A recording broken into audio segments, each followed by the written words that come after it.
Hello and welcome again. Today I have with me a model. A model is a device that gives a simplified description of a system, a concept, or an object. For all of you students taking IB, Environmental Systems and Societies, that definition was given by the IBO way back in 2010. And I shared that definition on this video. If you click on the card above, you can go to that video. The definition of a model hasn't changed, and the definition of a system has not changed. So by all means, please do take a look at that video. But here today, we have this model, which is showing us a system to demonstrate competition. Competition between two species of germinating seeds, two species that can grow very easily in your classroom. The red bean, Phaseolus vulgaris, and the mung bean, Vigna radiata. Both of these grow very easily. They are both growing in this box, which I had a shipment sent to me in. I put some soil in here, I put some water, I put the germinating seeds, and within a few days we had all of this happen. Seeds have germinated, and they are currently in competition with each other. Competition for what? Competition for the abiotic, or the non-living components of the environment that they need. These include water. It includes carbon dioxide from the air. Whatever light comes upon this box. One leaf may be overlapping another leaf. The plants that can get as high as possible will get more light, and they will win the struggle for existence, which is another important phrase that we want to have. Those that have the longer roots, that have the higher shoots, that have more stomata to allow carbon dioxide to diffuse in, they will win the struggle for existence. Those that germinate faster will get out of the box faster, get access to that light faster, and win the struggle for existence.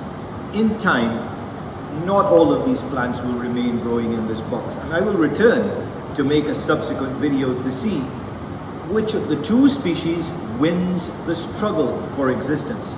Because you see, resources in this box very much limited, and there's only a certain amount of life that can actually get supported in this box. Right now it seems full of greenery, but in time some of these plants will die, others will continue to live.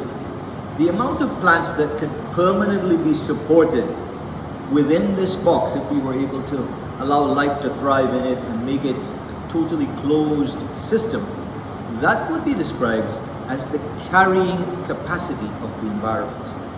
The amount of plants that this environment can support would be its carrying capacity.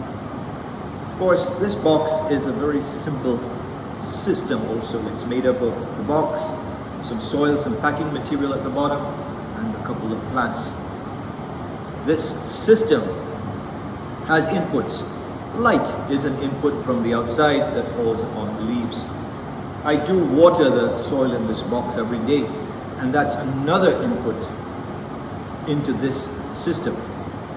The system is made up of several components, like I said, the plants, the soil, the box, the packing material, and all of these entities in themselves cannot give rise to this box. But when put together in a certain way, it has this emergent property, which is this, what you see in front of you, this unique model of a bigger system.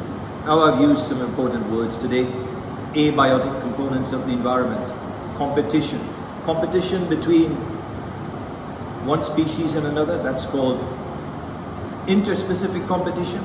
But if we only had one species in here, there'll still be competition, which is within a species. That's called intraspecific competition. Living things compete with other living things for space, for resources. These resources are the abiotic components, or the non-living components of the environment. The biotic components are the living components. These two plant species that we have in here, not forgetting that there are decomposers in the soil as well. They are biotic or living components of the environment. I mentioned about the carrying capacity. I spoke about this being a model of a system. And of course, the new ESS course identifies systems and models as a very, very important tool, and rightfully so. We'll be looking at lots of models of systems in my videos coming up in the future. And we'll also check in to see what this video looks like in a few weeks. Keep watching. So we discussed some key terms and we put them into a very, very simple context. We have been covering content and putting them into a very, very simple context. I spoke about systems and about the behavior of the system and about models. And of course, that also is a very, very important connection in this triangular connection here that we should make in ESS between the foundations of ESS, sustainability, systems and models, and perspectives connected to context and to content. Very often you will be having to deal with a specific case, with information, with data, with images, with tables, graphs.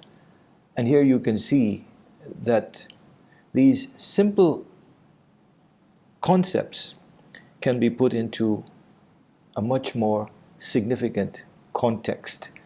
And here there is mention of competition among 3 herbivores or plant-eating species which inhabit the iconic Serengeti of Africa. This is a very, very interesting article because it also covers the techniques that were used by the researchers to track these species and to collect their data as they looked at the complex interplay among the 3 competing species, how they complement each other, the biotic and abiotic factors that influence this iconic migration that happens in the Serengeti of Africa. The 3 species that I mention are the Thompson's gazelle, the wildebeest, and the plains zebra. This, of course, is quite a complicated paper published here in the journal Science. And while you are free to access this paper as a student, the ESS exam does not have quite this level of complexity. So what I did was I put this particular paper into ChatGPT and I asked it to do some modification and to make it for us a simple case study for IBESS. And here you have the result of that inquiry with ChatGPT. It presented the following, which is very, very useful for you students preparing for the exam, to go beyond the simple content about learning what's a herbivore, what's a carnivore, what's predation, what's predator and prey relationship, because these will not be assessed in your examinations.